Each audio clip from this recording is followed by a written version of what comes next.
વાત કરીશું ડાકોરના મંદિરમાં બદલાયેલી પરંપરા વિશે।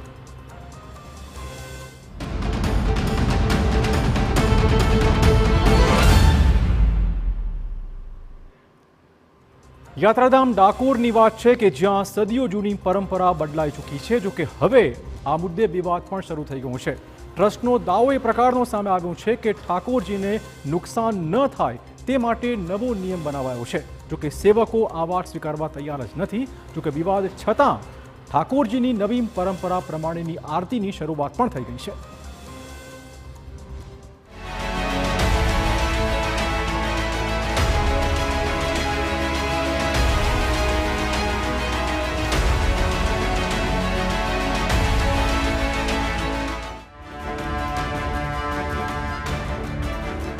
સદીઓ જૂની પરંપરા બદલાઈ।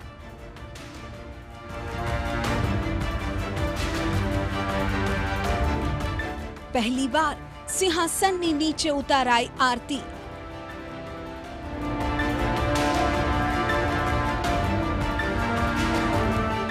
આરતી પર ટ્રસ્ટી સેવકોમાં આર પાર।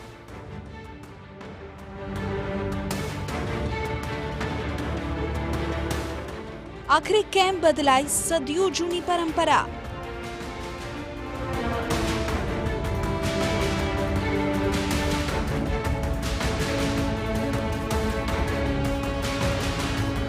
પ્રસિદ્ધ યાત્રાધામ ડાકોરમાં સદીઓથી ચાલતી એક પરંપરા હવે બદલાઈ ગઈ છે, જેની શરૂઆત પણ થઈ ગઈ છે। હવે મંદિરમાં આવી રીતે જ આરતી થશે। મંદિરના ઇતિહાસમાં પહેલીવાર સિંહાસનની નીચે આરતી ઉતારાઈ છે।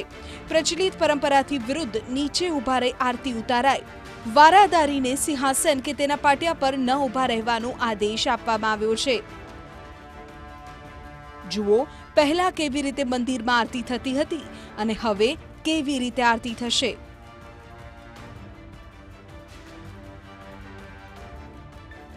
ટ્રસ્ટનો દાવો છે કે નજીકથી આરતી ઉતારવાથી મૂર્તિને નુકસાન થવાની ભીતિ છે, જેના કારણે ભવિષ્યની ચિંતા કરીને જ નિર્ણય લેવાયો છે।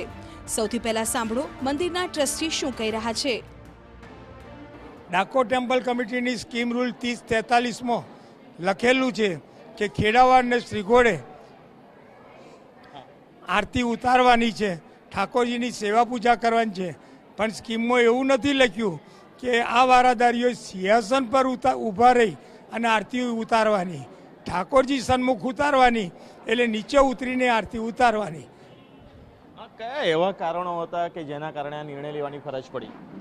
અમને જે યોગ્ય લાગ્યું કે ઠાકોરજીને શ્રીઅંગ સાચવવું છે અને ભવિષ્યમાં કોઈ મોટી હોનારત ઊભી ના થાય એ માટે અમે ગરમીથી બચાવવા માટે ઠાકોરજી માટે આ એક પગલું ભરેલું છે।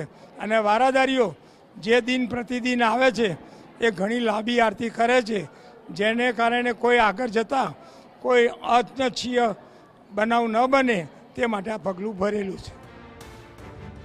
મહત્વનું છે કે 90 દિવસ પહેલા આરતી સમયે એક વારાદારી એટલે કે આરતી ઉતારનાર વ્યક્તિ જ્યારે આરતી ફેરવી રહ્યા હતા ત્યારે સાથે ઉભેલા અન્ય પૂજારીનો ખેસ સળગ્યો હતો, જે બાદ ટેમ્પલ કમિટી દ્વારા નિર્ણય લેવાયો છે કે હવે કોઈ વારાદારી સિંહાસન કે તેના પાટિયા પર ઊભો નહીં રહે, એટલે કે હવે આરતી નીચેથી જ કરવાની રહેશે। ટેમ્પલ કમિટીએ પૂજારીઓનો મત જાણ્યા વિના જ પોતાની મનમાની કર્યાના આક્ષેપો ઉઠી રહ્યા છે। આરતીની પ્રક્રિયા છે, આરતીની જે વિધિ છે એ અમે વર્ષોથી પરંપરા પ્રમાણે સિંહાસન ઉપરથી જ કરીએ છીએ અને રોજ એના દર્શન પબ્લિક કરતી હોય છે।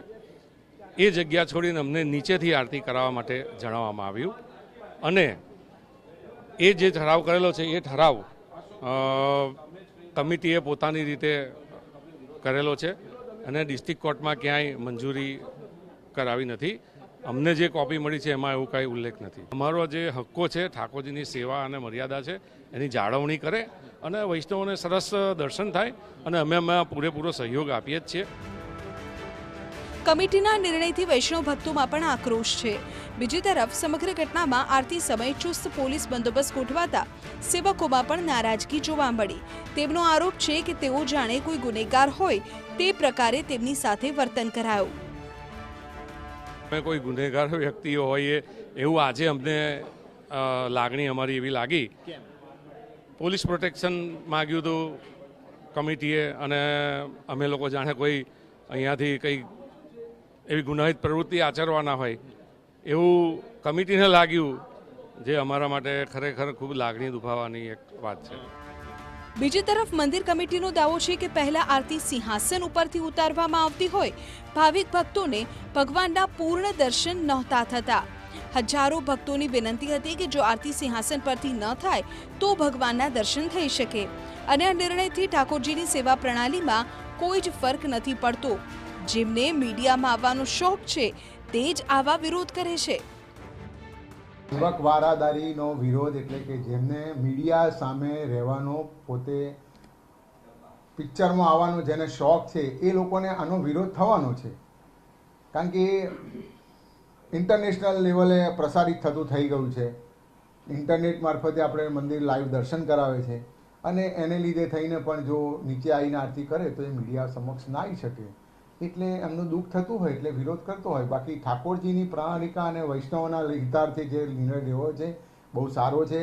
આજે પણ અમને એના મેલ પ્રાપ્ત થયા છે હિન્દીમાં, અને એમણે પણ વખાણ્યું છે કે આ જે ઉપર ઊભા રહેતા ઓછા થઈ ગયા છે એ ઘણી સારી બાબત છે. આમ ડાકોરમાં આરતી મુદ્દે આર પારની સ્થિતિ છે. આરતીની પરંપરા તો બદલાઈ ગઈ છે, ત્યારે હવે જોવાનું એ છે કે આગામી દિવસોમાં આ વિવાદમાં શું થાય છે. ડાકોરથી ધર્મેન્દ્ર કપાસી સાથે બ્યુરો રિપોર્ટ TV9.